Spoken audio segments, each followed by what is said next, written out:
my go talk. Rappers want my feature, but they always tryna lowball. I done picked it up just like a phone call. Wonder why I'm hot, got a cold heart, and I'm on it go, go, go, go. Whoa, whoa, whoa, whoa. I go paint the picture like Mozart. I've been on my go talk. Lately how I'm coming, I got no flaws. They just wanna stop me, but I won't pause. The flow like the go wall. I go make that money, make the dough fall. Yeah, I'm gon' shake it up and make the snow fall. Yeah, work with me and we gon' have to both ball. I'm trying with the Rari like a go-kart. Go, go, go. Ain't no one can stop it, yeah, you know I'm going up. Yeah, I feel like Giannis. Hold up, let's be honest. Need the bucks and all the comments. Perfect timing when I'm shining. They be mad that I'm still grinding. When they switch and I'm still solid. Getting paper like it's college. All like on a pilot. Shorty mad cause now I'm popping. Ain't no way that I can stop it. Spread my wings and now I'm flying. Hit the slide and now I'm gliding. They so shocked that I didn't find it. How they not know what the time is when I've been on my go talk. Rappers want my feature, but they always tryna lowball. I done picked it up just like a phone call. Wonder why I'm hot, got a cold heart, and I'm on it go, go, go, go. Whoa, whoa, whoa, whoa. I go paint the picture like Mozart. I've been on my go talk. Lately how I'm coming, I got no flaws. They just wanna stop me, but I won't pause. The flow like the go wall. I know that they wanting what I got, let them rock, yeah. I tell them go get it when it's hot, don't stop, yeah. I've been down 10 since the drop. I've been heating up, I'm getting hot, got a pot, yeah. I'm gon' be a millionaire, I've been going silly, yeah. Top won't be the ceiling for me, thought that I'ma see you there. Mad that I went got the bag, it's alright, I never care. I'm gon' get the last laugh, you gon' see me everywhere. They just mad to see that I could really be about it. All these rats and these racks, they see I be stylish. Started at the bottom, now the boy is on the rising. Haters going silent, ain't no one can stop it. I've been on my go talk. Rappers want my feature, but they always tryna lowball. I done picked it up just like a phone call. Wonder why I'm hot, got a cold heart, and I'm on it go, go, go, go. Whoa, whoa, whoa, whoa. I go paint the picture like Mozart. I've been on my go talk. Lately how I'm coming, I got no flaws. They just wanna stop me, but I won't pause. The flow like the go wall.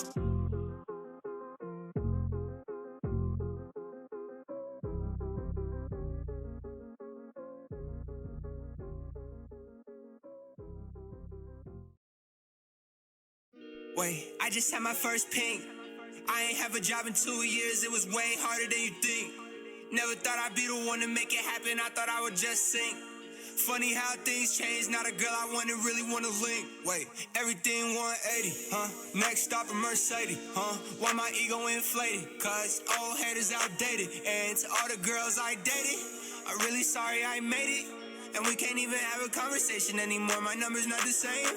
Damn, I'm on the same bullshit like a matador, and the V8 sound like a dinosaur. Pretty little bitch that I ignore. She wanna get nailed to a 2x4. Everybody say they wanna see me score, but these days I don't really know no more. Hey, motherfuckers really hurt my core. If I keep going cool, they gon' pull my core. I'm on the same bullshit like a matador, and the V8 sound like a dinosaur. Pretty little bitch that I ignore. She wanna get nailed to a 2x4. Everybody say they wanna see me score, but these days I don't really know no more. Hey, motherfuckers really hurt my core. If I keep going cool, they gon' pull my cord, and that's why I don't really got no friends. Circle same size since I don't know when, and I don't really know who want me to win, but that's the result of the city I'm in. I work like a slave, trying to get everyone paid. I want everything like Tim. What do I say? I just wanna pull off in the rave, make a car dash like Kim. Smile on her face, she can't wait till I get paid. I'ma take a fall for her sins. Everything changed, it's a bigger picture in the frame. I ain't never looked back since. Say she want a steak, we already went to every place, so I had to take out the crib. Incredible taste, but it won't last longer than a date.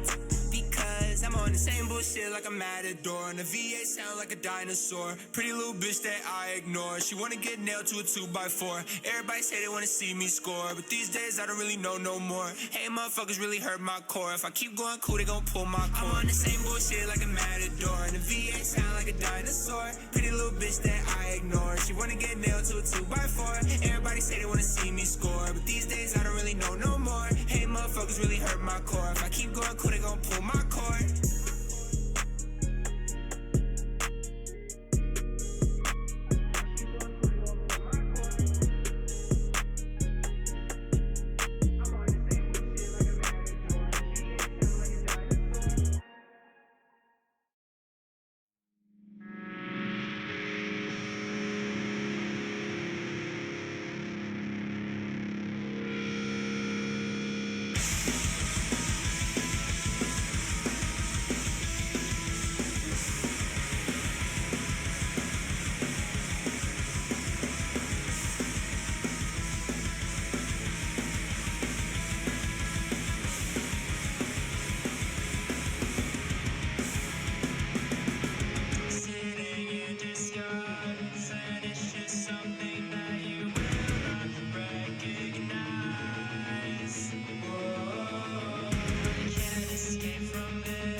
Welcome everybody to the morning show. I am Brian Mansell, and again, thank you guys for tuning in. I'm a sports media professional who's been in the industry now for a couple of years, and I own a spot, and I have a podcast, technically. It's technically a podcast, but I like to call it a show. It's the best way to put it, because we do physical cam, we do audio, we have conversation back and forth. It's the best way to go. So, this is how I do it. I love doing it this way. But again, thank y'all for tuning in. If you were here last night for the Monday night football stream, very grateful. We had a great turnout for that one. Over 100 views at one point during this game. We had about 10 concurrent viewers. It was pretty good. I'm very happy with the performance we did last night. I'm very grateful you guys chose to tune in last night to what we were able to pull off on that stream. So thank you guys so much. Again, as you guys saw, we hit our follower goal yesterday. We passed 10 followers, and I'm hoping we can continue to keep passing every goal. Today, the new goal is 15 followers. Can we pass 15? We added 2 more yesterday on top of the 10. Let's even get those final 3 today. So if you're new to the channel, please give us a follow. We don't do subscriptions here. We feel like following is more important. We don't think you should have to hide behind a paywall and pay for the content that we make. That's how I feel. You should have the same access as a fan as a person who's professional should have. That's how I feel. And I feel like that's the most fair option for you guys, rather than the other streamers you see who have to put subscriptions in because they need to make a living somehow. That's how I feel. I would rather do that by doing ads and doing advertisements and sponsorships than do it by forcing you guys to have to pay me. I would never want to do that. I would rather you guys, keep your money and just enjoy the content. So a follow goes a long way in helping us down the line and helping to get this channel a lot of exposure. So again, please give us a follow if you haven't already. Thank you so much. Today's topic's a lot to talk about. It's going to be fairly quick today, I think. I mean, we are airing a little bit late. Again, I apologize. A lot of editing I had to do last night to make a TikTok for today and a YouTube video. This video is going to be one of the best I've done. It's definitely going to be kind of like some of the content you may have seen of the other creators like Agar and Tom Grassi doing like their stuff like fan perspective, scheduled meetings, Scooter Magruder doing like every fan when this happens or during this game and like showing this and that. Like that's going to be something similar to that. I'm going to be doing that for specifically coaches. So I'm giving you a little tease of to what it is. It's not really coaching impersonations. There's a couple I could impersonate, but in terms of voice and accent, I couldn't impersonate them. So what I'm doing is I'm just going with my normal voice, but I'm trying to look and behave like them, not really sound like them. You're going to watch it over again. It's going to be hysterical, promise you. It's a full week 5. If every coach got to speak their mind, if every coach spoke what they're really thinking at press conferences, and we're doing the week 5 edition. So this way you guys see the reactions. Like I even got a point where I think my favorite one I did yesterday taping was probably the Giants. I think the Giants is my favorite one because I being someone who was living in New York at one point, you really get a good pinpoint on what the New York accent is. So just throwing a really heavy, stupid, exaggerated New York accent makes it so great. So you guys are going to see a lot of that. It's great. It honestly is going to be a great video. It's my first attempt at making a good hit, like viral TikTok. It's my first attempt. So we're going to see how it goes. But I'm very hopeful for it and optimistic. Now, let's focus on today's topics. Monday Night Football review. We're going to go over whatever happened last night quickly, especially if you guys weren't able to make it out to the stream. It's perfectly fine. We're going to do a recap of whatever happened in that game. In short, the Packers suck again. They're just not a good team. They're just bad. And we'll explain why that's the case. The Phillies and Braves and the D-backs and Dodgers did play yesterday. We're going to do a Game 2 analysis for both of them and what to look forward to in Game 3, which will be this Wednesday, so tomorrow night. What went right how did the Braves manage a comeback? How did the D-backs find a way to hold on and keep the Dodgers at bay and take a 2-0 lead in this series? We're going to go through all that. Then we're going to do a NHL season prediction for how it's going to go this year for the hockey season. Last season was very unpredictable. Nobody thought the Florida Panthers were going all the way to the Stanley Cup. Nobody. Even I was saying they're not going to the playoffs. I'm a Panther fan. I said they weren't going to the playoffs, and they made it to the final of all places. So maybe they can return this year, but I'm not too optimistic. And we're going to finish off with a reaction to whatever happened on Monday Night Raw. I always save the wrestling for last because I know a lot of people aren't really big wrestling fans, or like they pay attention to it, but they weren't really paying attention to it. So I'm just here to give you guys like the lowdown on everything that happened. Any big storyline updates, anything big in terms of matches, potential rivalries, and as we get ready for the big live events. Because if you are really a wrestling fan, but you don't really watch the Raw and SmackDown, it's fine. You might just be a person who watches the pay-per-views, which again is perfectly fine because you want to see the best wrestling possible, and it's always on the pay-per-views. So all the promos and pipe bombs all come from doing the shows and not really the live events. So the live events are what you guys focus on. So I'll just get you guys up to date with what's going on live event, because the next one coming up is going to be Crown Jewel, so we'll have a conversation about that as well. But before we get started, how are we doing in the chat today? If you guys are here and happy to be here in the chat, please say something and let me know how it's going today, how your morning's going. I'm going to be honest with you, what I need this morning is a new cup of coffee, because I have had no coffee this morning, and I'm feeling it. Like, really feeling it. So, hopefully things change. Now, so, now we can get started. Monday Night Football was last night, and as you can tell on my face, I'm a little exhausted. Not because I'm tired, but because I'm emotionally exhausted. I can't really explain what happened last night. I could just explain that somehow, some way, the Green Bay Packers broke my heart and found a way to lose a really easy game that they could have won, and got absolutely pummeled. Now, what do I mean by this? As I said last night, the Packers got off to a good start early. The first quarter, they had the lead 3-0, but you get to the second quarter, and the defense started fizzling out. The offense started stalling, and the Raiders were now finishing drives. They ended up with 10 points of their own to take a 10-3 lead going into the third quarter. We went to the second half. They had a 10-3 lead. The Packers got a touchdown from A.J. Dillon to tie it up. And then later on, another field goal from Anders Carlson. And Anders was able to give them back the lead for the first time since the first quarter. So they're up 13-10. And then in the fourth quarter, very early on the first play of the fourth quarter, Josh Jacobs, 2-yard carry, takes it in the end zone, gives them the lead. And the rest of the night, there was no really any response from the Packers. They couldn't do anything to really get close, to capitalize, making bad decisions. But listen, it didn't come with some bad decisions from the Raiders either. The Raiders made some really, really bad choices last night. They were very questionable. It had me questioning if I even know football, because some of the decisions were just bad. They're just bad decisions, man. I don't know what else to say. It was just rough. It was a rough game. Now, I am going to add in here, I have been getting flagged on YouTube for using highlights, but you know what? At this point, I don't really care. I'm going to use highlights, and if they don't like it, they're going to have to just block my video, and I'm just going to have to trim out the segments. So I'm sorry. If that's the case where they trim out my segments, I'm giving y'all a heads up now. Please check out the original videos on Twitch. They're all unedited and in their original form here. You guys can check them out. So they're going to be here at least a week, so you guys have a week to check them out. After that, they're gone. I don't save a copy of these things. We go up, we go live, that's it. So they all stay here. I know I don't keep these in their original form, unfortunately. So yes. Now, we are going to pull up a highlight scene. I'm gonna have fun with this. Let's have some fun, shall we? Let's have some fun. So there were some throws last night that had me confused with Jimmy. I was also very confused by the things being done by. We are still in this situation. Great. There we go. Got it.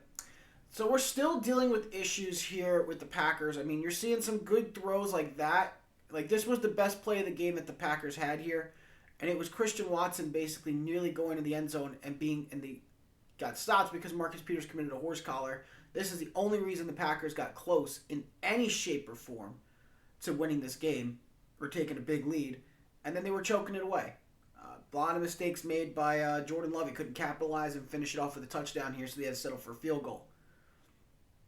And as I told y'all earlier, later on in the game, they would go ahead and give up a touchdown to Jacobs. And from there is where they struggled the most. Once they gave that up, Love couldn't get his footing together. They really were struggling a lot. And down the line, they had some chances to win the game, and they didn't have it. So at one point, the Raiders attempted a field goal to try and make it so the Packers could win the game. I mean, the Packers needed a touchdown to win.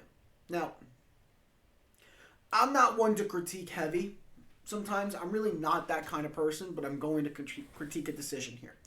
As it was mentioned last night with a couple people in the chat, I asked, what would you do as a coach? Would you go out there and, I don't know, I mean, you go out there and you have a choice on 4th down and 1. 4th down and 1 or maybe 2.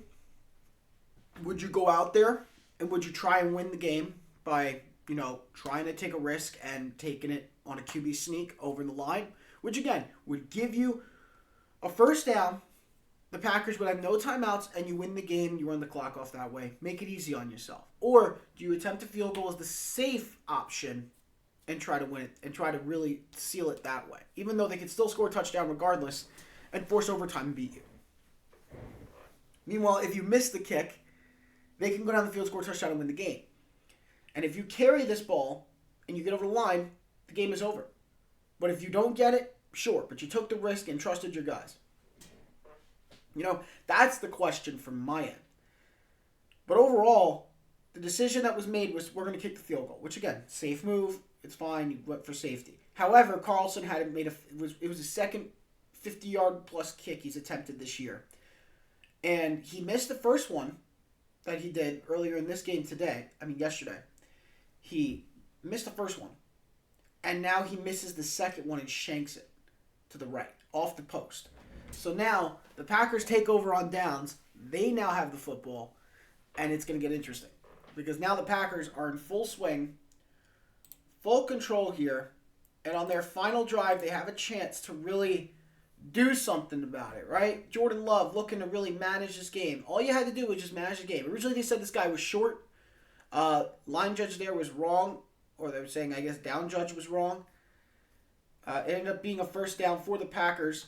So on 1st and 10, you got Jordan Love here looking, and he just checks it down again. But look at the time on the clock. He's got all the time in the world down here with over a minute to go. He's in full control. There is no rush. There's another 1st down.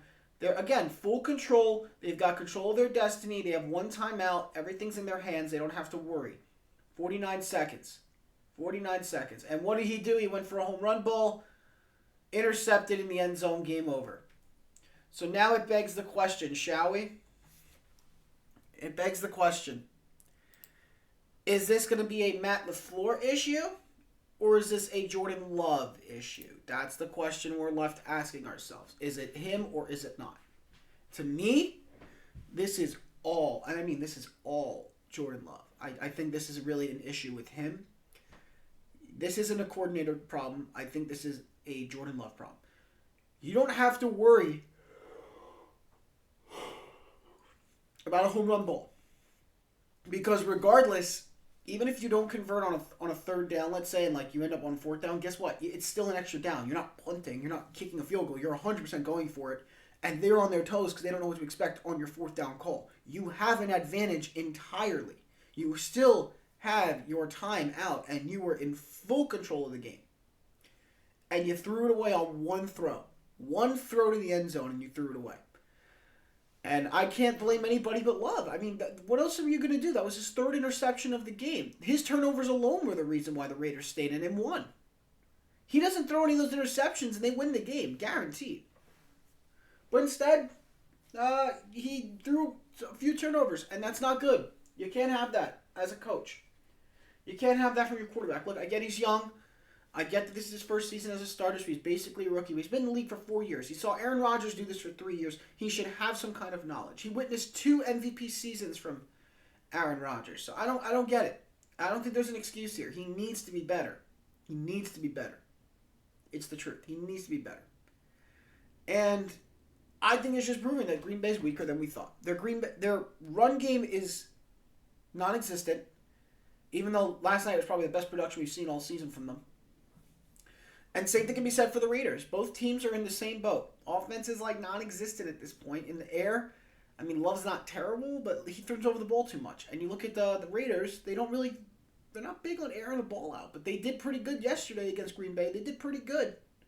They controlled the time with the ball. They were making short, accurate throws, getting the 1st downs. It's all it took. That's all it takes to win. Just be short, accurate, manage the clock well. You don't need to go ahead and drop 50 on somebody's head.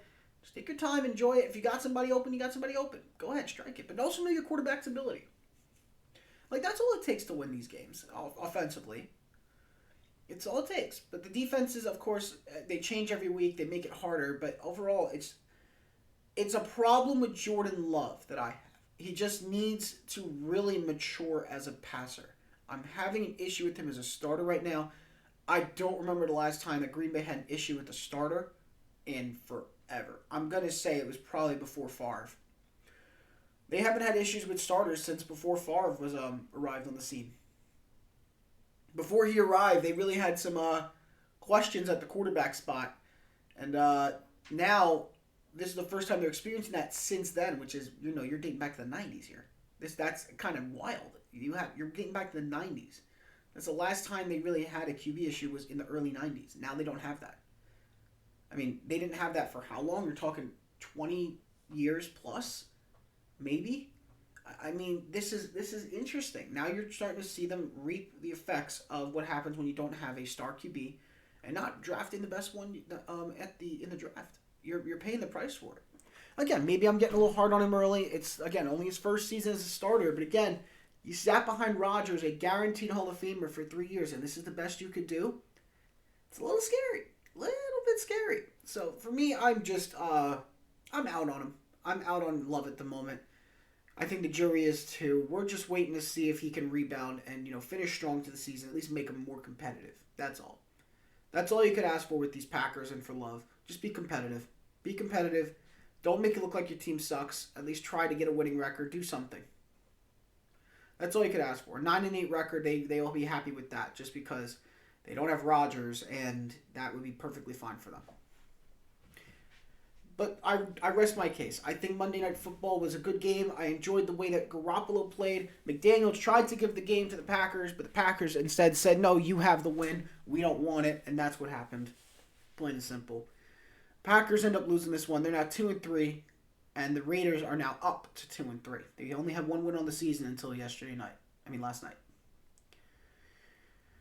And that's going to do it for the Monday Night Football review. Let's go into baseball now real quick. Phillies and Braves played yesterday, and in the NLDS, Game 2, that was actually very eventful. There were some interesting moments, indeed. I think we'll start off with one of the more important things I've seen from that one. So let me pull that up here for y'all to see. Yesterday, all my troubles seemed so far away. But yesterday, according to the highlights here, there was some good pitching you saw from Fried. Fried came in ready to play, and he was trying to... I don't think the Phillies were... I think the Phillies were ready for him, too, because then here comes Turner to the plate. Turner getting a good hit and shot to get started early here for the Phillies. Took a big hit, and another one went over the glove of the shortstop, and that opened up the scoring as the Phillies would score their first run with Trey Turner, and that would give them the lead, 1-0. And then another hit in the first, which opens up another opportunity here, as Castellanos comes up and hits a laser into left, and that laser allows the runner... Well, the runner did not score. They had bases loaded here in the top of the first for Fried, who is one of the better pitchers this year. And then you got another hit that goes right to the first baseman, and they get out of the first of the jam and bases loaded. But they take a 1-0 lead, and Wheeler was dealing. They had nothing for him. They go into the second. And it looks like they were able to get some outs here and get themselves out of that one. But there were some errors. Turner could have done better on that one. Couldn't get a good hold on it, and it gave the Phillies gave the Braves, I should say, a little bit of hope here. And it opened up the door for the Braves to really try and get back in this game. And unfortunately, they could not do so because Wheeler, once again, as I was saying, he was wheeling and dealing. He was playing real good yesterday. Real good baseball. And everything was working. Fried was struggling big time. They were feeling it. And then there was the home run. The home run by JT Realmuto. A 2-run shot that gave him a 3-0 lead. And at this point you're wondering when do you pull your guy who was once your ace? And again, right, like I said, wheeling and dealing, pop-ups, fly-outs, ground-outs. The Phillies were forcing them all, and they had it big time. Now you're going into the fourth here. Harper trying to extend this lead a little bit here in the fourth, and he was unable to do so. Free gets out of another jam. And now we have Wheeler again getting out here in the fourth, taking care of business against Olsen. And now the Braves have brought a new pitcher. They're bringing Yates, and Yates was not much better, personally. But the Phillies were doing their job. It looks like they tried to score here. I'm not sure if they did. At the plate, they did score, and the Phillies made it a 4-0 game at this point. It looked like the Braves were done for at this point. It's the bottom of the fifth. Wheeler gets out of another one, and they're now going into the sixth inning, and it's in full control for the Phillies the entire way. The Braves, though, starting to make some good plays defensively, and you're starting to feel, even though it's a 4-0 game for Philadelphia, maybe the Braves could get back in this at some point. Can they have a last dying breath here? Let's see if the Braves make a good play. The answer is yes. They got a couple foul balls turned to outs, and now they're going to the sixth. They've been held to scoreless in 14 straight innings, which was the longest streak of the season for that squad. And Acuna gets walked to start off the sixth. Then some good hits started coming in off of Wheeler, and that opened up the door here a bit. Now they had runners on the corners in on first and third with 2 outs. And another bad fielding moment. And now here comes Austin Riley, who gets apparently struck out there. And Wheeler gets out of it. I think it was on the check swing that was what caused it. But now you're going into the 7th inning here, bottom of the 7th. Wheeler gets another out. But this is where things start getting interesting. A run was given up to the Braves.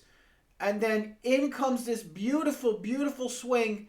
There is a 2-run home run there in the 7th from Travis d'Arnaud, who we mentioned yesterday on the show has been the only guy who has hit well against Wheeler in his career. d'Arnaud hasn't figured out, and he figured it out yesterday as he hits a 2-run shot out the park.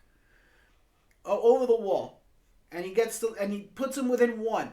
Now comes Alvarado. Alvarado comes in and gets an out on Pilar. And Pilar definitely did not agree with the call. But then Arcia also gets struck out. Alvarado having his moment, of course, because he just got him out of a big situation. Now you're in the 8th. You need some extra runs here. But in this case, the Braves already have a man on second. And back to the plate comes another man who's hit pretty well this year, Austin Riley. And now Acuna is on third base. But Riley answers back off of Hoffman and sends it to the... Does look like he was at his second deck, but ended up going to the bullpen is what it seems. Because the Braves take a 2-run lead regardless. They hit a 2-run shot, and that gives them a 1-run lead after being down 4-0 in the 5th inning. They come all the way back. They now have the lead 5-4 in the top of the 9th. Here comes Bryce Harper with 4 career homers against Iglesias, who's on the mound trying to get them the save here. And he ends up walking Harper. So he faces JT, who gets a good chop at this one. But this one's going to come in. It's going to be an out for the Braves. They're going to get an easy one here. They're going to keep Harper on first. Castellanos, another guy who's been hitting well in recent weeks. Here comes another big hit. Looked like it was going over the wall, and it was a great catch made by the center fielder. And Harper has to go back to first. And he couldn't make it back in time. Bad base running results in a double play. And the Braves steal this one out of the hands of the Phillies after an ultimate choke job by the bullpen, which sinks the Phillies all together. A great game for the Braves as they rebounded beautifully. Again, Riley and d'Arnaud, the 2 guys who were coming into this with the most optimism to get some hits, are the ones who become the heroes of this game. What a performance from the Braves. That's all you needed to know for that one. No, Evan Williams Bourbon is not a sponsor for me. That's, I believe, an MLB sponsor for the postseason baseball. So, this is the story. Wheeler pitched a great game. That cannot be denied. He did a great job. The d'Arnaud homer definitely hurt. But you know what? You need your offense to pick up a little bit and also capitalize on the guys in scoring position. They did great early, but they didn't have it late. And that's what hurts. You got to be consistent through 9 innings. If you're not consistent through 9 innings, you pay the price. Plain and simple. And they definitely paid the price for that one. So you know what? I mean, I can't blame them. Again, good game from the Phillies, but the Braves simply did better. They found a way to come back, and that's what you needed. Hopefully for Game 3, they can rebound for this. So I'll give you guys a quick preview into that and also the games today. So let's go over what happened last night and get a full clarification on that the line numbers. Now, of course, the win and loss didn't go to the guys who started. They went to the relievers because of the way the score switched. So the win goes to A.J. Minter for the Braves, and the loss goes to Hoffman, who gave up the lead, the go-ahead homer for the Braves to Riley. Now, the best guys yesterday who really showed out and did their job, you got to give credit to Castellanos. You got to give it to JT Realmuto doing their jobs here. I would also give some credit out to Bryson Stott getting a hit in there as well. Every guy hit in the order yesterday except for Page, Rojas, and Brandon Marsh, who came as a pinch hitter at one point. All three of those guys were unable to register a hit on those Braves. But the guys who contributed the most to the scoring must be mentioned. Alec Boehm contributed a good amount. Same thing goes for Bryce Harper. But again, that base running at the end really, really hurt them. And now the Braves are going to have to go to Philly to take them on. In terms of the pitching overall, Wheeler went through 6 innings, 2 earned runs on 3 hits, 1 walk, 10 strikeouts, and gave up a homer. He went way farther than Fried, though. 3 homers, 6 hits, 4 walks, 3 strikeouts, and a homer. He threw more pitches and was done after 4 innings. Wheeler was able to make it into the 7th, but Alvarado had to finish it off for them. And Hoffman came in later to seal the deal and trying to get it done in the 1 inning, but unfortunately he couldn't register. He registered 1 out and was unable to finish. Gave up a 2-run homer, and that's really what sank the ship for the Phillies at that point. Wheeler and Hoffman were the ones who really gave up the runs. Everybody else did their job. Unfortunately, Wheeler down the stretch maybe could have been pulled a little bit early. Don't push him too far. They didn't listen, and they just let him go. And that, I think, how the 2 runs came to be for these Braves. And in the end, the Braves win. The next matchup for these two teams will be tomorrow night. It will be the Phillies and the Braves, 5:07 on TBS. We're going to have all 4 series playing tomorrow, barring any kind of sweep. And the sweep I'm talking about is if Texas wins tonight, then the series is over and they're going to the American League Championship Series. If they complete the sweep, that is the big point. Big sweep. They complete that, that's what happens. The Phillies already have their Game 3 pitcher lined up and ready to go. It is Aaron Nola. The Braves are still yet to decide who will be their starter. This is a tough decision to make here. I don't think they can use Strider, so I believe they're going to have to go ahead and look in the rotation, see who's available. Morton is still not ready to go. It might have to be Bryce Elder on the mound. Elder has still not seen action yet in the postseason. This may be the game he has to see action. Elder's probably going to have to pitch this one. Otherwise, you're going to have to go with Alan Winans. And Alan Winans has not been good this year. Not at all. So my guess is go to Elder. Hope Morton's ready in time. I mean, let's see if we got an injury update. He threw a bullpen session on Friday. Doesn't mean he's ready to come off the IL yet, and he's not ready and prepared yet. He might be ready for the the NLCS at some point. But he's not ready to go right now. So Bryce Elder, maybe they go ahead and they take Spencer Strider, put him on short rest and turn around and make him pitch in Game 4. That would be my guess if it goes to Game 4. Again, lots and lots of questions here. But overall, it's important to note that the series is now tied. They're going to go to Game 3, and that will be tomorrow night. But it's more specifically tomorrow afternoon, late, 5:07 Eastern on TBS. Yes, 5:07 Eastern Time on TBS. Phillies are going to be home. It's their first home game of the NLDS. Speaking of the NLDS, let's take a look at another team that's looking to rebound from a tough Game 1 performance, and that is going to be the Dodgers. The Dodgers are looking for a big win here. They need to show redemption after getting completely slaughtered in Game 1 by the Diamondbacks. Clayton Kershaw got jumped basically early, and that opened the doors up for the Diamondbacks to take a big lead and win the game 11-2 over them. It really was never close. But here early on, you're already seeing Miller giving up a little bit too much here. Bobby Miller allowing some openings for the Dodgers to fall behind early, and already Ketel Marte gets on base.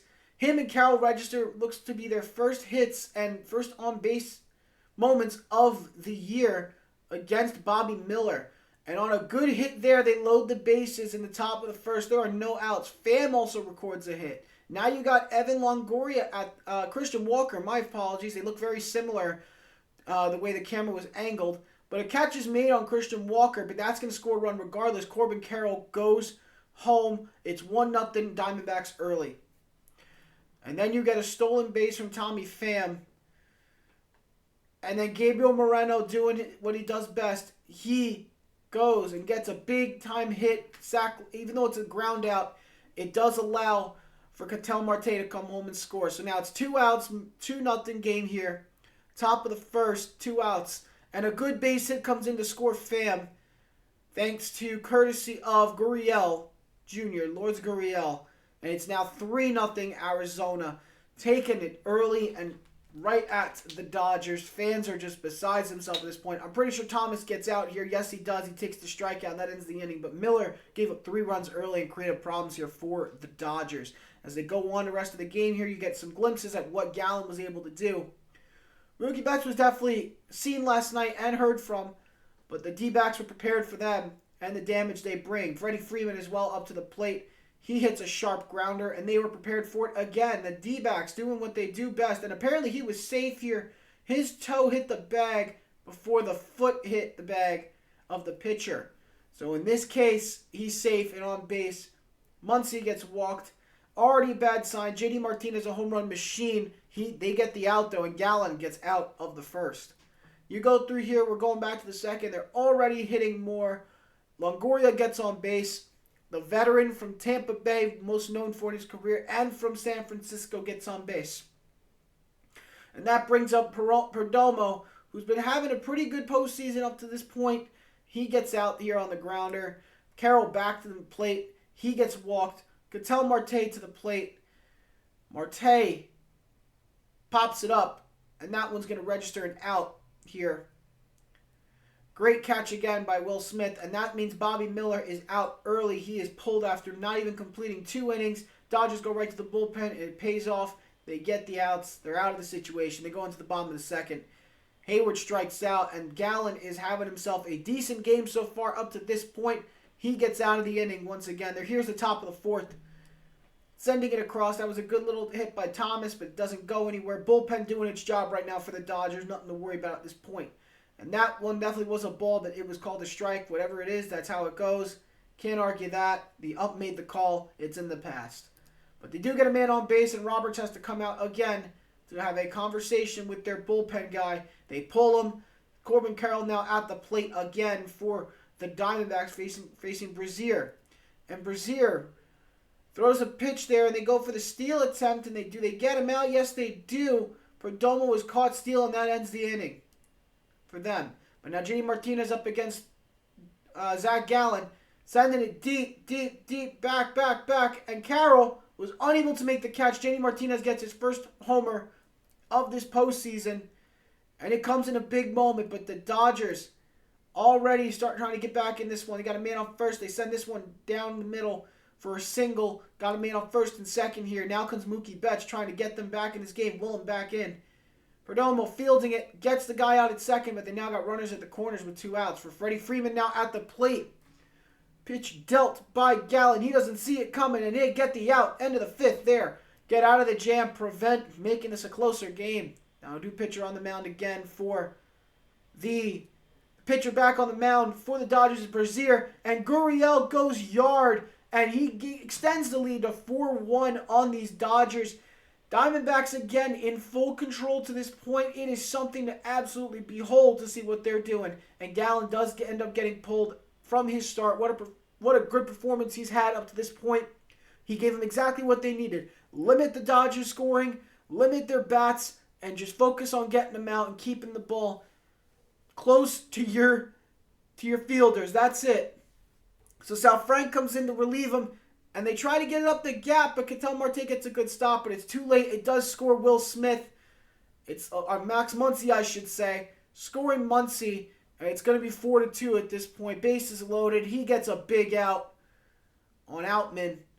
And that puts him in a good spot, folks. Bases are still loaded, though, with 2 outs. The Dodgers can take one good swing and tie the game up. And all it takes is this one pitch against Mr. Colton Wong.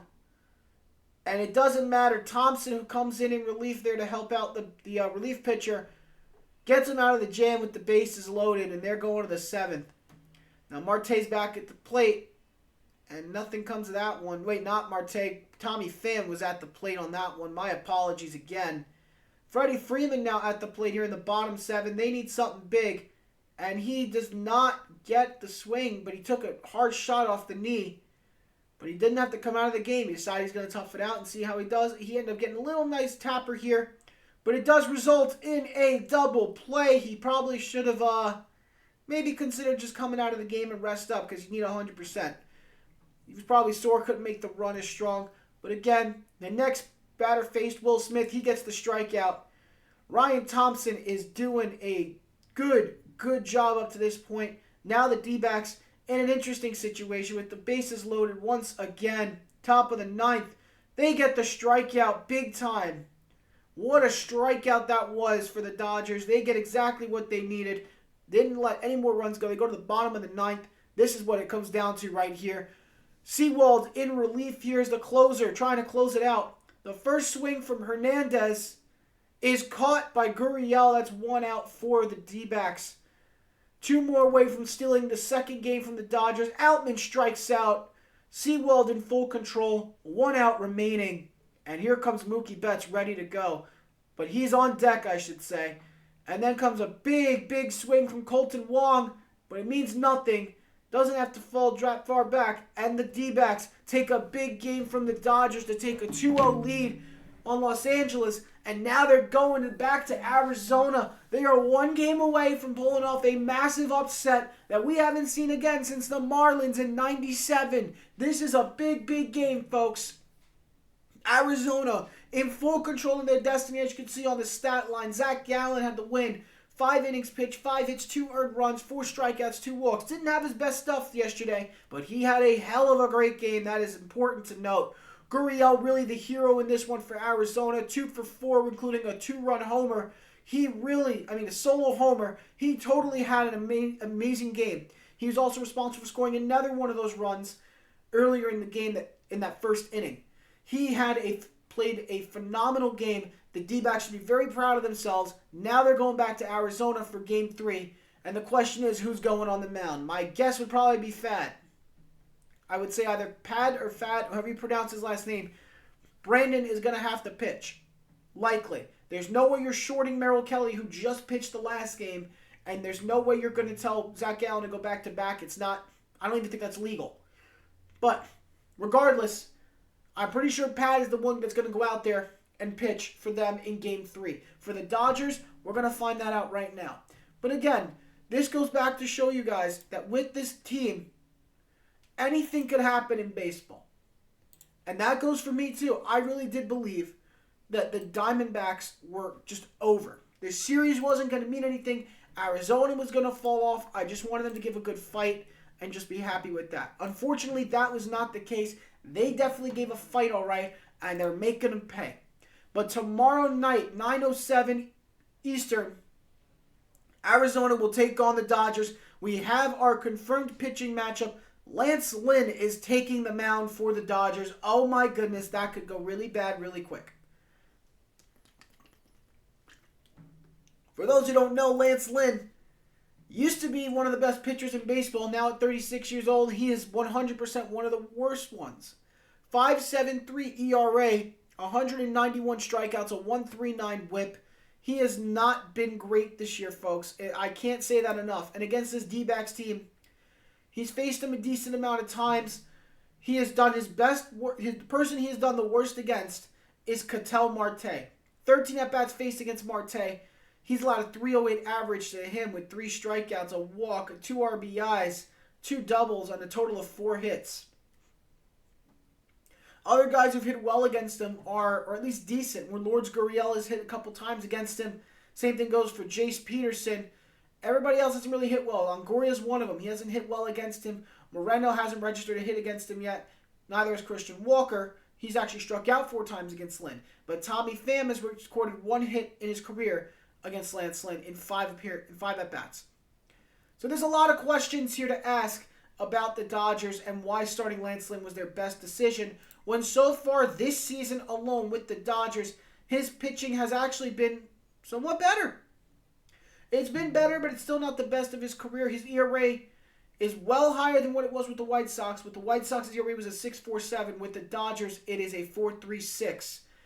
The 4.36 is its highest, if we don't count the White Sox here for this season.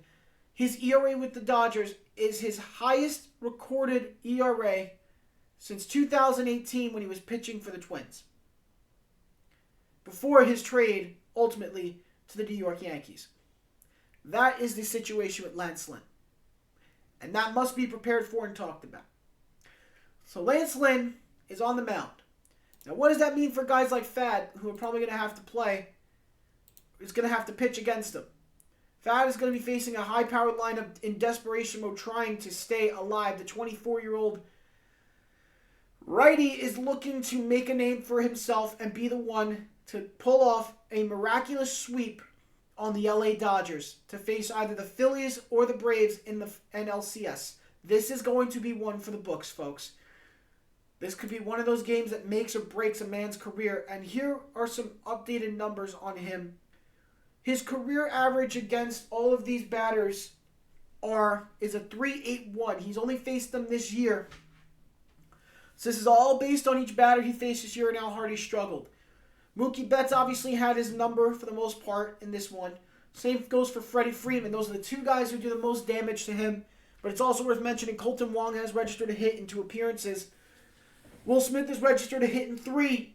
You have a hit registered for Peralta in 5 appearances. Outman has 1 in 3. And I would also say Muncy's got 1 in 4. 1 in 5 for Hayward. 2 in 5 for Enrique Hernandez. So again, all these guys have done fairly well, have registered a hit against him except for Miguel Rojas. Everybody has except Rojas. So I could fully expect to see Fad maybe struggle tomorrow, and that would open the door for the Dodgers to take a lead, to kind of get back in the series, make it a 2-1 series. If Lynn pitches a gem, that's what's going to happen. It all depends on the way it goes. Are the bats prepared? Is Lance Lynn prepared? A lot of questions you got to ask yourself. You're going to get White Sox Lance Lynn, or you're going to get Dodgers Lance Lynn? That's your question you need to ask yourself. But that's the preview for tomorrow's game. As for today's game, we'll make this really quick because I know we still got a bunch of topics to go over here, especially the NHL season predictions. We'll make it as quick as we can. Today's game's 4:07 Eastern on Fox, Houston and Minnesota. The Astros are going to face the Twins in Minnesota. So Minnesota has a home game in the Twin Cities today. And if they take this win, they're going to be 1 game away from going to the American League Championship Series. And in 8:03 Eastern on Fox, Baltimore, Texas. They're going to be in Texas, and if the Rangers get the win, the Rangers are going to the ALCS and completing the sweep of the #1 American League team and the 2nd best record in baseball. The Baltimore Orioles are going to get swept out of the playoffs by the Texas Rangers. Again, something major to watch. So let's see what happens. Let's go through some of these games first. The 4 o'clock game today on Fox, Houston versus Minnesota. It's important to note here that the matchup is Christian Javier and Sonny Gray. We broke that down yesterday in talking about who has the advantage and who doesn't. Sonny Gray has been lights out this year for the Twins. He has been pitching very well all year. He was in Cy Young consideration. And in terms of the pitching and the batting he's faced, we've talked about it yesterday. The guys who have hit the best against him: Mauricio Dubon, Bregman, Brantley, Altuve, Jose Abreu. And we can even include in this Kyle Tucker. All these guys have hit very well against him in their careers. Now, his overall average against the unit as a whole is a 260. We'll see if that can hold up tonight. Again, one of the best pitchers in baseball this year, Sonny Gray. Christian Javier, not doing great. He's having about a league average year, maybe a little worse. 26 years old, though. He's young. Got a lot of time to grow. But he hasn't faced much of the Twins, really. He hasn't really faced them. And he hasn't allowed a hit when he faced them. He actually has not allowed a single hit to most of these Twins in this lineup. So this is going to be a big question here. In a total of 15 at-bats faced by the Twins, and we're talking about 8 different players here, 9 different players, 8 different players who have faced him for 15 total at-bats. Javier has not allowed a single hit to any of those guys. So Christian Javier has been lights out against this unit. Can he help the Astros get back on track and steal a win here in Minnesota to take the lead in the series 2-1 going into Game 4? Can they do it is the question. I think they can. The Astros are going to win Game 3 here. The Twins are going to lose this one. And, I don't think I see a world where the Twins can pull this one out. I love Sonny Gray, don't get me wrong, but Houston's pitching is good. It's supposed to be good against the Twins. I'm expecting a good performance from Javier. Gray, I don't really see much postseason experience from him. I don't think he's going to do too well. He's probably going to struggle. But it has been announced the matchup today, pitching-wise, for the Orioles and Rangers. We talked about it yesterday about who could possibly be the guy that fills in Baltimore to pitch. We have the answer. It was exactly who I expected it to be. Dean Kremer will be on the mound for the Orioles against Nathan Eovaldi and the Texas Rangers. Big game. They cannot afford to lose this. If they lose this, their season is officially over.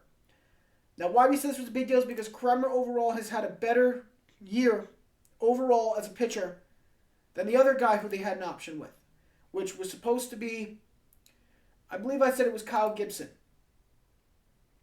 Gibson's not having his best year, and it was very clear of that.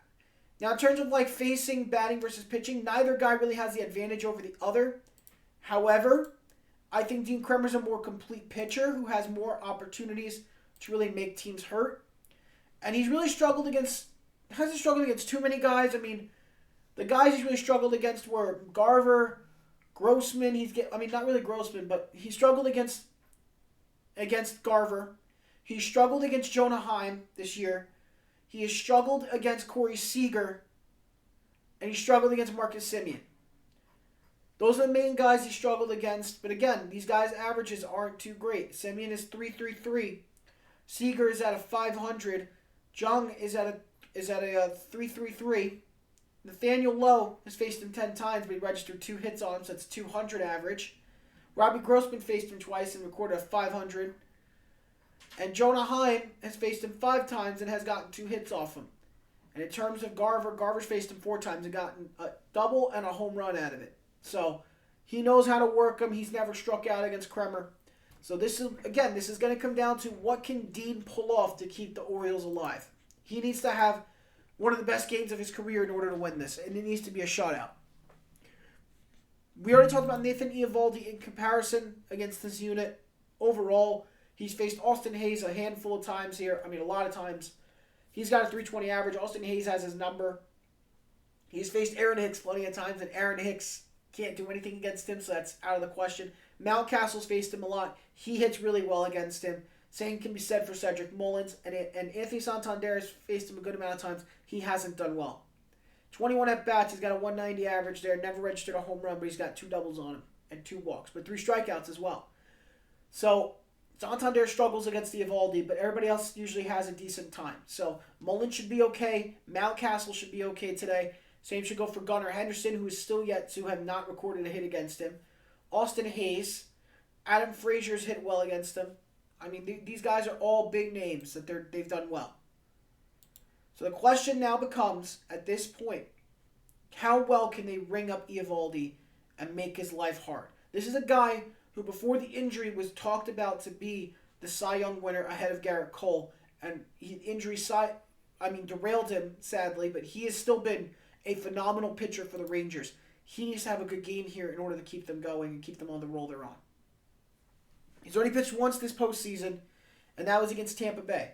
In that one, he went through almost a full 7 innings, had 1 earned run, 6 hits, 8 strikeouts. He had a phenomenal game, helped blank the Rays and basically win the series. Now he's going to need to do it again to sink the Orioles. Can he pull it off is yet to be seen. But it's definitely possible. 8:03 again, Eastern Time on Fox, Baltimore, Texas, in Texas. Texas needs the big win to officially sweep the Baltimore Orioles out of the postseason. And then they can go to the ALCS. So yes, big implications tonight. My intention, though, is that tomorrow I'm going to try to stream one of the baseball games. I don't know what time yet, but I'm going to do one of them. I'll give an update sometime tonight what I'm thinking about for game.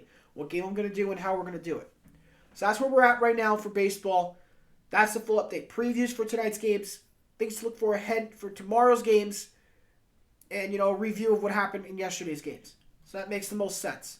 Now, we move on to the next thing that I've been dreading to do for a while because I'm not really as well versed in hockey as most people think I am. I really am not. It's not really my strongest sport. Which is funny. It's one of the major 4 sports leagues here in the U.S. and I still don't have I'm not fully versed in it. But if I go off what I know and the projections that I've heard, I'll tell you guys what I know and how I expect the season to go. So, tonight, the NHL season kicks off. You're going to have Nashville and Tampa Bay opening up at 5:30 on ESPN for hockey.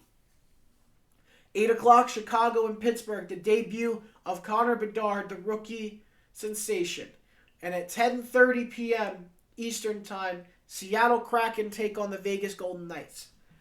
The Golden Knights being the defending Stanley Cup champions, who I definitely don't think are winning the Stanley Cup again this year. There's my first prediction. But if you're talking about my top 3 finishes for each conference here, this is where I stand right now. This is where I stand. At the moment, I stand at, for the Eastern Conference, I think the Bruins are going to go back again in the Atlantic, right? I think that's kind of obvious to me. I think the Leafs are going to go back.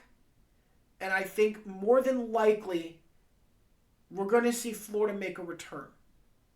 I don't know if it's going to be in the Atlantic. It might be in the wild card again. But I think they did get a little bit weaker. So they might get a wild card. They may miss altogether.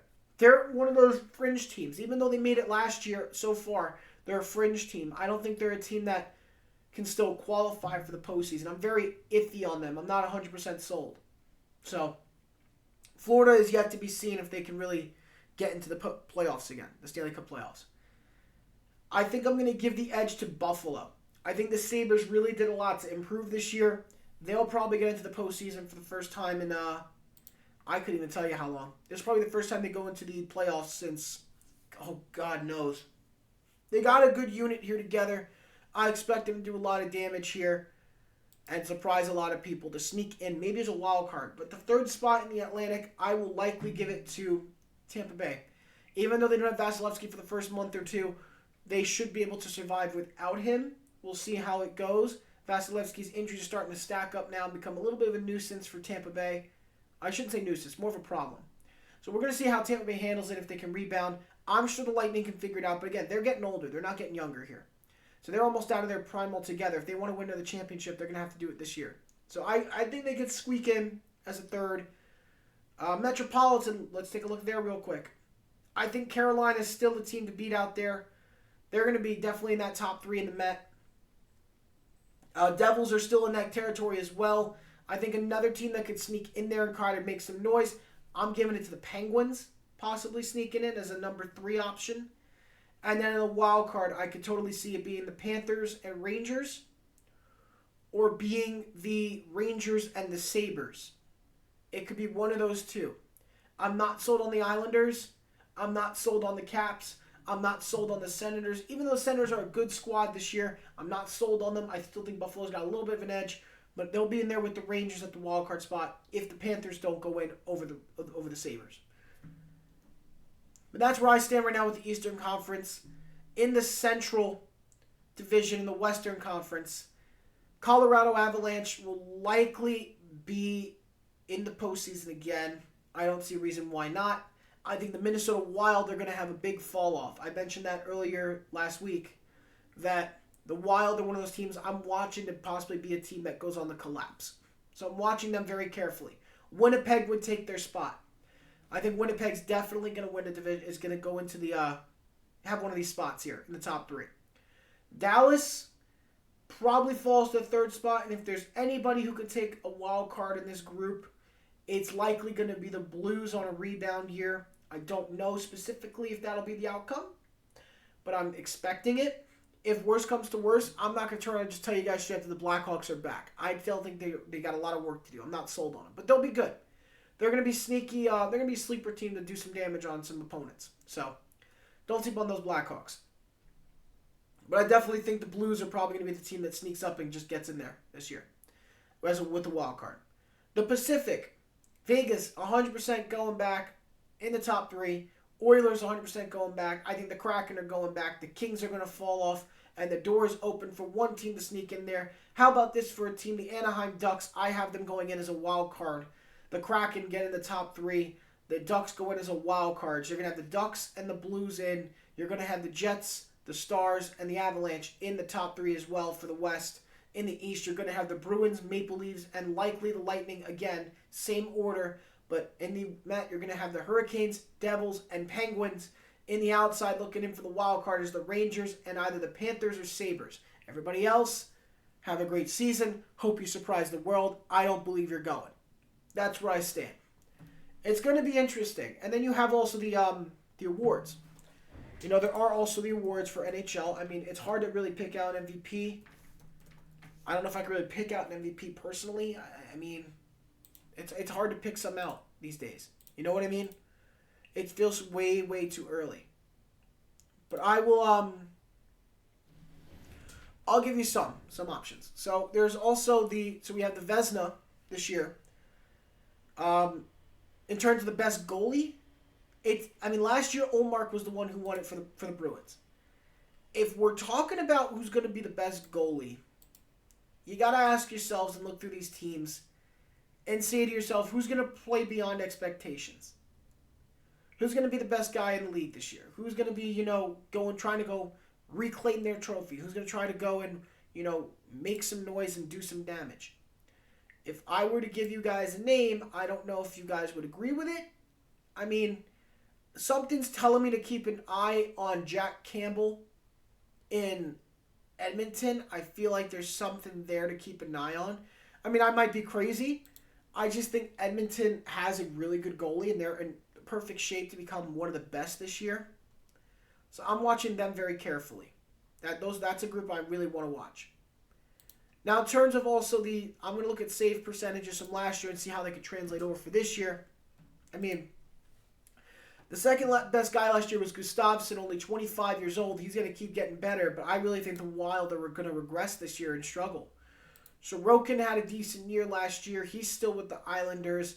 I don't think they're even going into the postseason this year, so I'm going to be out on him. How about this for a name? I'll say Connor. I can't say his last name. I'm going to try, though. Connor Hellebuyck is the person I'm picking. This is really sad. I really can't pronounce his name. I'm going to see if I can say it. I'm going to try to do justice. I can't keep doing this. I got to see how you can pronounce it. This is really embarrassing. I'm not going to lie to you guys. One of the hardest names to pronounce in one of the hardest sports to pronounce names in is this one. Okay, so it's Connor Hellebuyck. Okay, Hellebuyck. That's how you do it. Connor Hellebuyck. Or whatever you want to say. Hellebuyck. That's who I probably believe will be heavy into the contention for the Vezina this year. It's going to be Hellebuyck for the Winnipeg Jets. He'll probably be heavy in the contention this year. Again, he finished in the top 5. He had a very, very strong regular season. I think maybe you can keep an eye on Samsonov for Toronto. That's another guy to watch. He could have a good year for Toronto. I have them as my sleeper to go far, only because they finally racked in their first series win last year, so they're only going to get better. And, future's bright out there for the Maple Leafs. In terms of everybody else, I don't know if I'm sold on Shesterkin getting back in there yet, since I have them falling off a little bit more. For the Devils, though, I'm concerned with their goaltending. That was my biggest concern coming into this year. Do they have a plan in the net for this season? And the answer for that is, I think the answer was yes. I think they're still going to roll with Vanecek as the starter. To my knowledge, they're rolling with Vanecek, which I don't know why. but apparently, yes, they're going to roll with him. He wasn't the best last year. He was middle of the pack. But, I guess we'll give full credit. Now, they did release the power rankings of teams as well, so I'll tell you guys where all the teams stand as well, according to ESPN. These are where their power standings are. The number 1 team is the Golden Knights because, again, they got a chip on their shoulder. They won the Stanley Cup. That's why they're there. The Colorado Avalanche are number 2. I think they do have a good team. That's why I said I think they're going back. Same thing for the Hurricanes, who are at number 3, and the Oilers at number 4. Number 5 is the Devils, who I did warn you guys. I think they're going to be a big team to watch. They could be way better than a lot of people think. They had a very good year last year.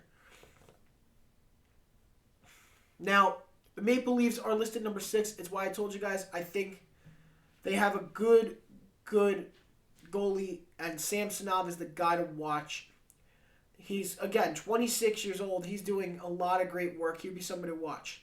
The Panthers are number 8 somehow. I can't tell you why. I really don't believe in them this year. And the Dallas Stars are number 7, right above them. Because, again, they did lose a lot. They lost Rocco Gudis. They lost Mark Stahl, Alex Lyon. They lost Duclair.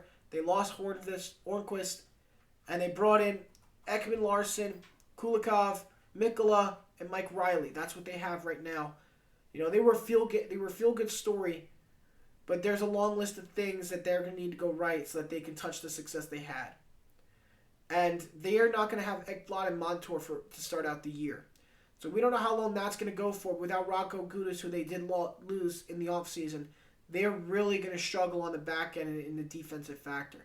So someone has to step up for Florida, and that's going to have to be the guy they acquired, Ekman Larson, during the offseason. They need him to probably be the big name that could help them. The Rangers are listed number 9 after losing Kane, Tarasenko, and Mikkola over the offseason, which is perfectly fine. I think they're okay with that. They added Blake Wheeler, Eric Gustafsson, and Jonathan Quick to their units. And I'm fascinated to see how things go. I see a lot of people higher on some teams than others. I don't know why people are kind of not in it. I think people are agreeing with me when I say we're in and out on Buffalo. They're like number 16 on this list. They could make it. They could not make it. A lot could go right. A lot could go wrong with them. So there's a lot of concerns to have with Buffalo. And yeah, I mean, in terms of, again, the trophy results, I think it's probably going to be the guy from Winnipeg who wins it this year. If there's going to be somebody else who gives good competition, probably Samsonov. But again, maybe you're going to have the veterans keep an eye on there too. Maybe Shesterkin's back in there, and Omar will be back in the competition again this year. Maybe Gustafsson has a phenomenal year for the Wild. Anything could happen. That's what I want to specify. Anything could happen. This is just if I was taking a guess, this is where I would be. Now, the Hart Trophy is going out to the MVP this year. McDavid won last year. Close, not too far behind him was Pasternak from Boston. Honestly, if we're going off an MVP this year, I think Edmonton is a strong team option. Oh, this is tough. This is really tough. If I had to take a guess here of who's going to win it this year, I'm probably going to go with McDavid again. McDavid's been unstoppable. He has won it he's won it a few times now. He's won this trophy 3 times. This is his first one he had won. He won one last year, his third one. So he could go back to back here. He's already among some of the greatest in that aspect. Ovechkin's got the same amount as him. He's got the same as Bobby Orr and Bobby Clark. The only guy who's got more is Wayne Gretzky. And this is why I'm saying it, because he's the 5th player in NHL history to take the award home at least 3 times in his first 8 seasons. So he's already at the point of becoming a guaranteed Hall of Famer. McDavid is just that good. But Gretzky had 8 in his first 8 seasons. That may never be touched again. And I'm just watching a lot of other things.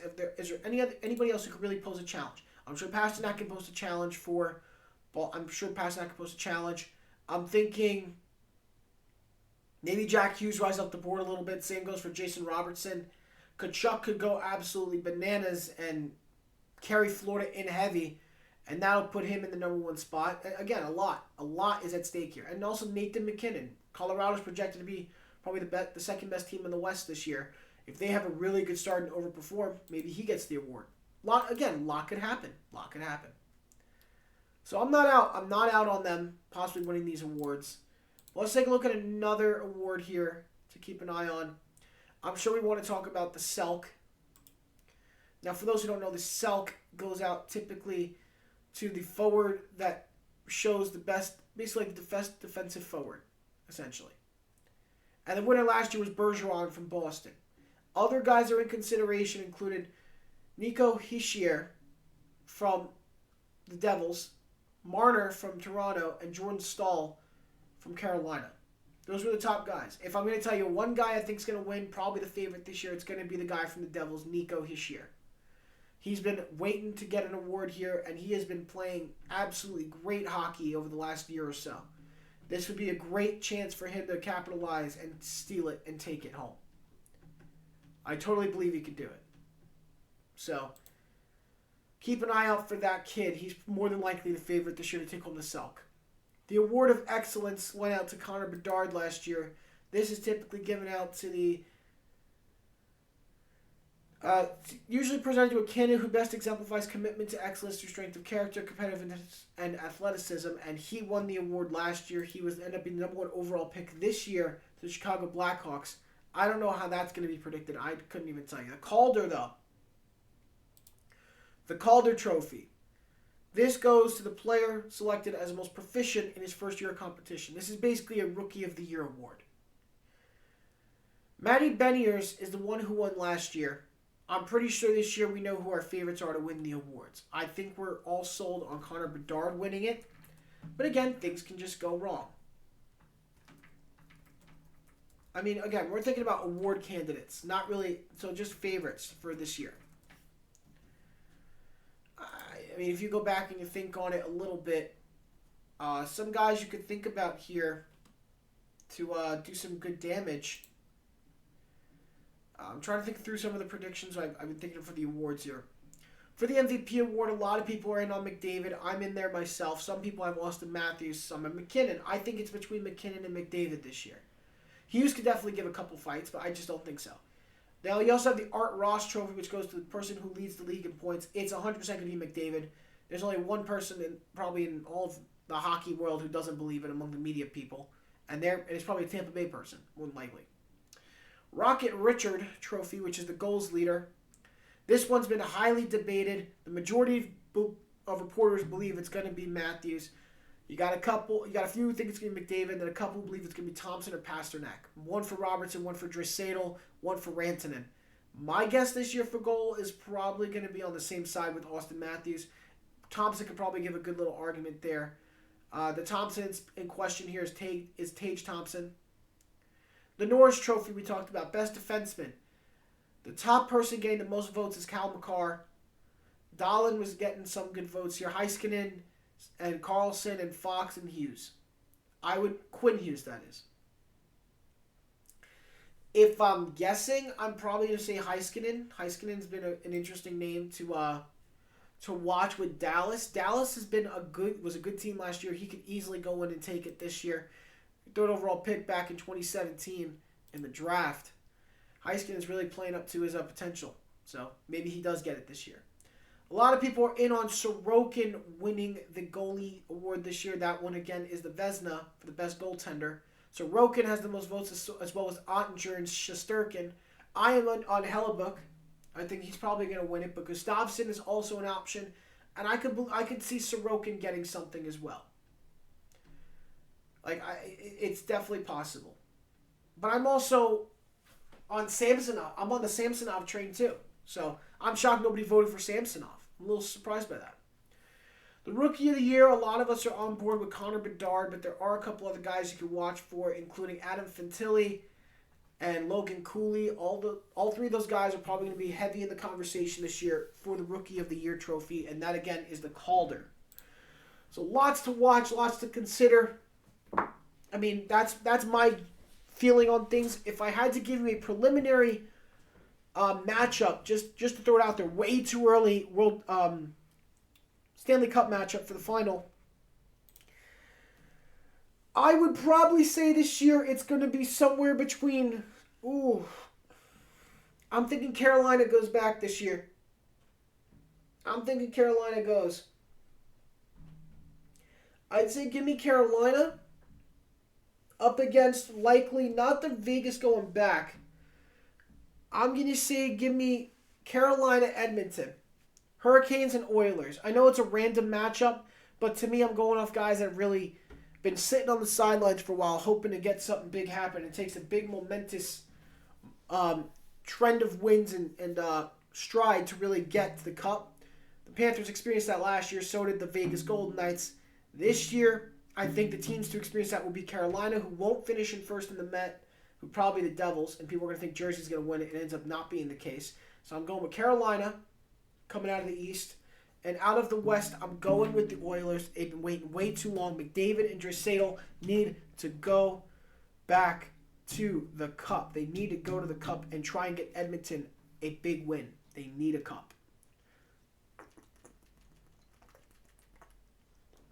Again, way too early. Way too early prediction, but I'm going with it.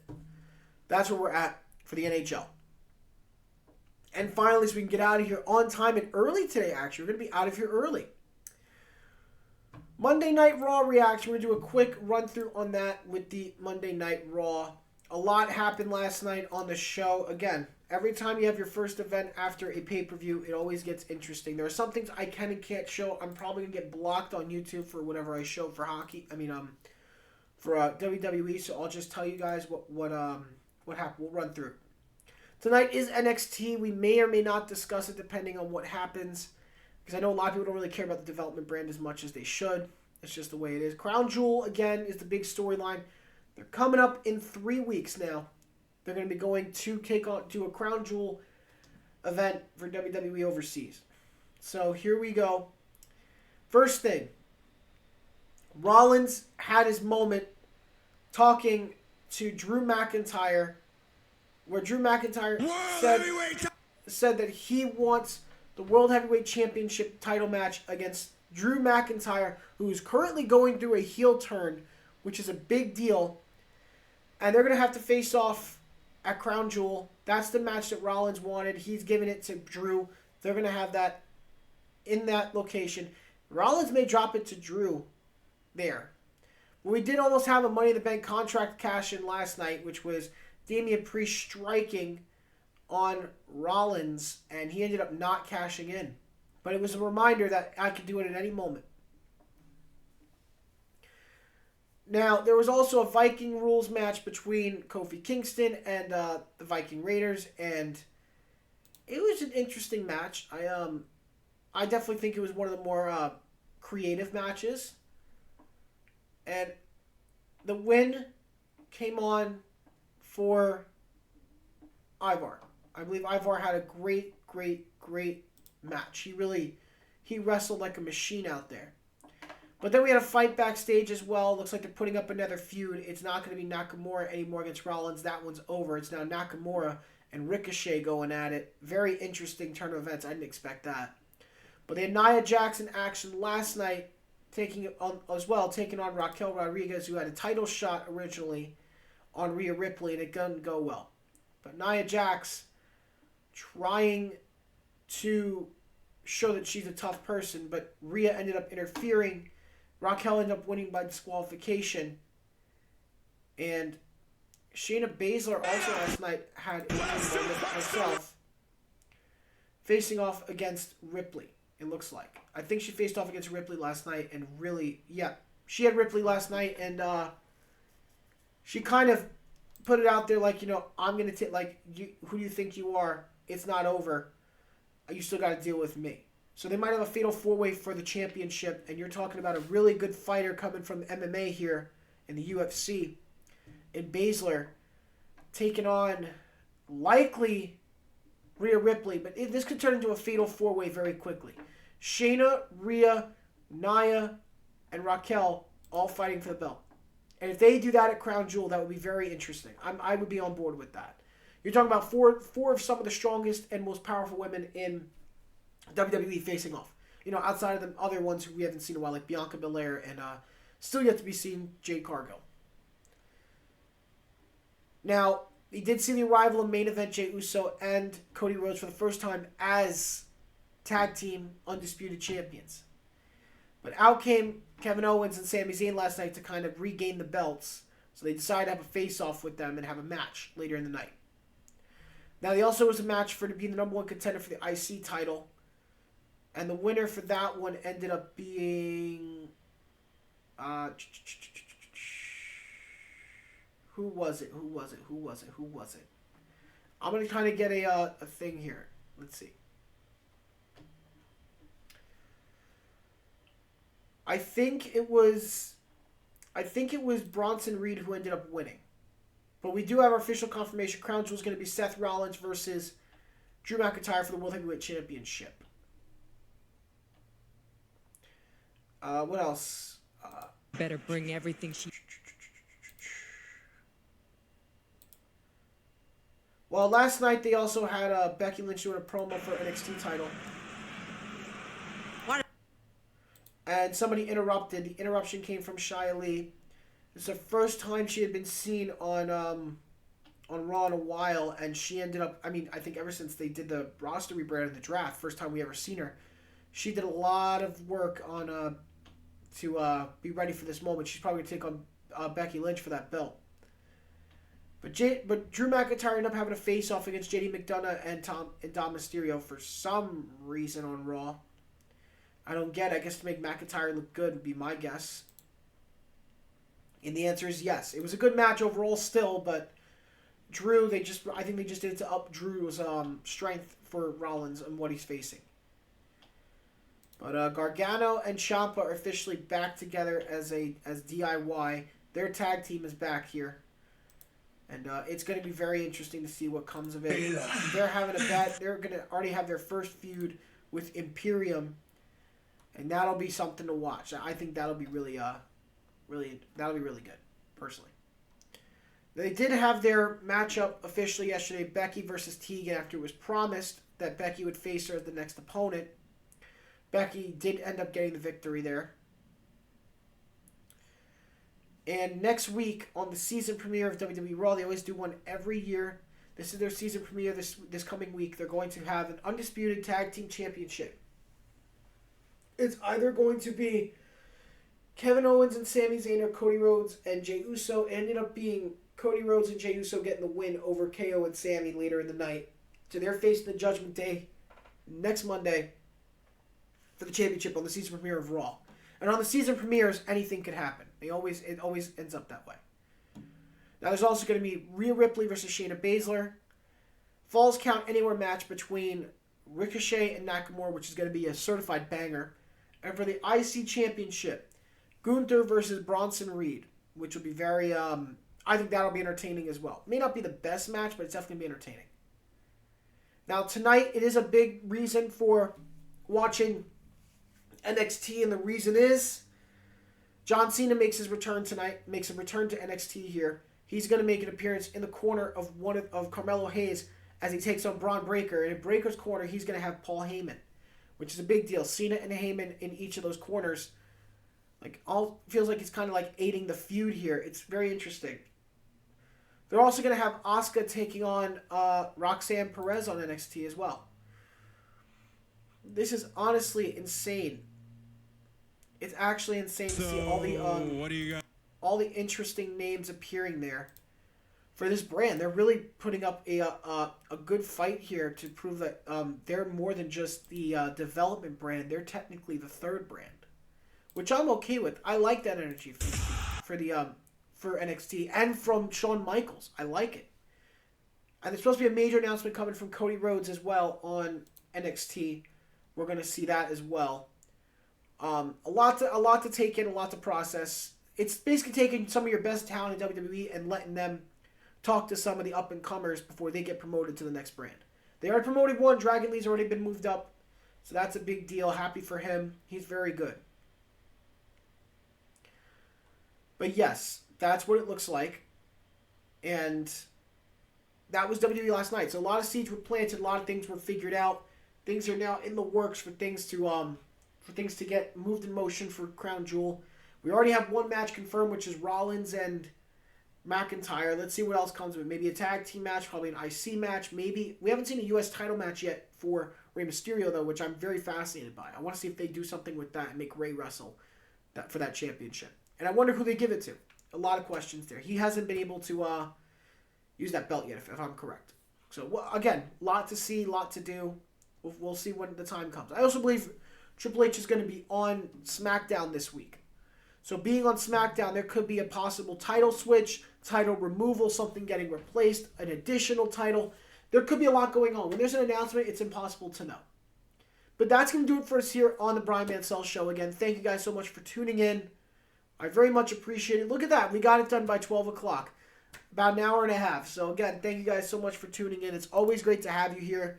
If this is your first time tuning into the show, please feel free to give us a follow. It goes a long way in helping us grow as a channel here on Twitch. And moving forward, we want to become one of the better sports communities, most even, fair communities out there in the sports community for Twitch. And we're very optimistic for the future with this show. So thank you guys so much for tuning in. We'll be back tomorrow morning again, 10 a.m. Eastern Time. But until then, have a great rest of your day, and we'll talk soon.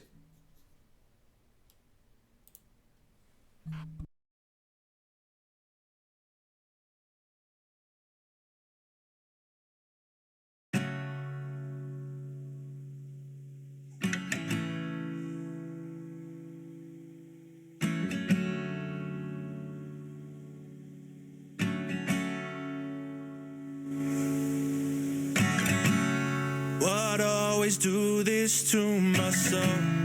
Let all of these words come out my mouth. You could have been my life, walking down in white, but I let you down. Too late to turn back now, and what I said to you, I'm full of lies.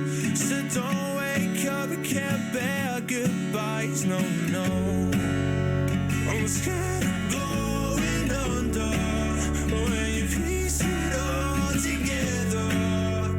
Impossible to watch you frown, so I'll go down.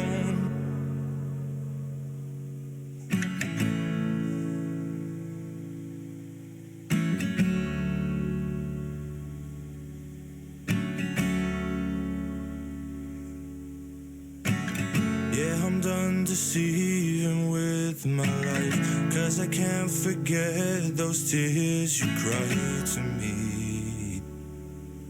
You cried to me. Guess you made me feel and I hate it. Admit you made it hard to fake it. Yeah, you broke down at my knees and I thought it won't escape me. No, no, no. I'm scared of going under when you piece it all together. Impossible to watch you frown, so I'll go down. You made me face my problems and keeping myself open to you, and I'm sorry.